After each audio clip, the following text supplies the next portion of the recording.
આજે આપણે ખૂબ જ ઓછા તેલનો ઉપયોગ કરી ઇન્સ્ટન્ટ કાચી કેસર કેરીનું અથાણું બનાવીશું, જેના માટે 250 ગ્રામ જેટલી નાની સાઇઝની કેસર કેરી લીધી છે, જેની વચ્ચેથી સોફ્ટ ગોથલીનો ભાગ નીકળે છે. તો આ કેસર કેરીને આપણે નાના ટુકડામાં સમારી લઈશું. હવે અડધા કપ જેટલું સિંગ તેલ ગરમ કરવા માટે મૂકીશું. તેલ આપણે સ્ટીમ નીકળે ત્યાં સુધી ગરમ કરવાનું છે. આ રીતે કુરિયા ઉમેરો તો તરત જ ઉપર આવે છે. હવે તેલ ગરમ થાય એટલે સાઈડ પર રાખી 2 ટેબલસ્પૂન જેટલા નમકને શેકી લઈશું. નમકને શેકીને ઉમેરવાથી અથાણાની સેલ્ફ લાઈફ વધી જાય છે.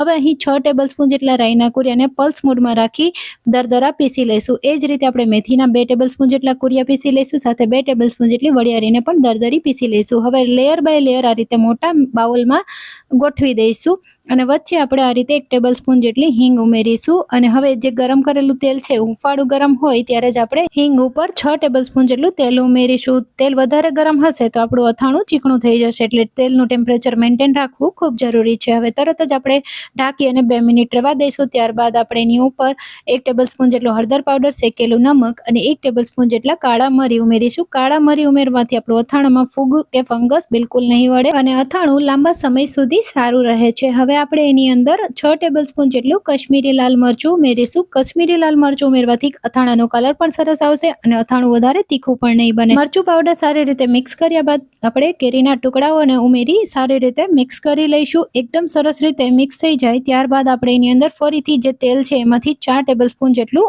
તેલ ઉમેરીશું. અહીં આપણે ટોટલ 10 ટેબલસ્પૂન જેટલા તેલનો જ ઉપયોગ કર્યો છે. હવે આપણે આ અથાણાને કાચના કન્ટેનરમાં સ્ટોર કરવા માટે ભરીશું. તો અહીં ભરતી ટાઈમે આપણે એકદમ સરસ રીતે દબાવી પ્રેસ આપીને આ રીતે ભરવાનું છે. અને અથાણાને આપણે 1 દિવસ માટે રહેવા દઈશું. અને બાકીનું વધેલું તેલ પણ મેં એડ નથી કર્યું, તો પણ તમે જોઈ શકો છો કે એકદમ સરસ રીતે તેલ ઉપર આવી ગયું છે બીજા દિવસે.